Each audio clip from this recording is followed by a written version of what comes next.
ଶନିବାର କିମ୍ବା ମଙ୍ଗଳବାର ଦିନ ହନୁମାନଙ୍କ ପାଖକୁ ଆସିବେ, ଖାଲି ହାତରେ ଆସିବେନି।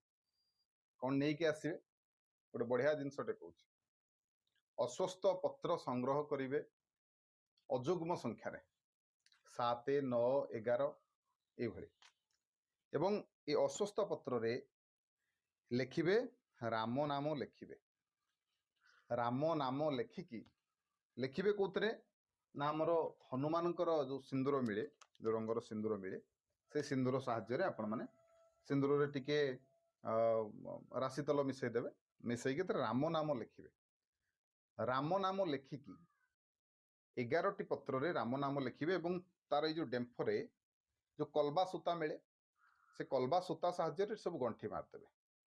ଗଣ୍ଠି ମାରିକି ଗୋଟେ ମାଳ ହେଇଯିବ। ସେ ମାଳକୁ ଆଣିକି ହନୁମାନଙ୍କୁ ଅର୍ପଣ କରିବେ।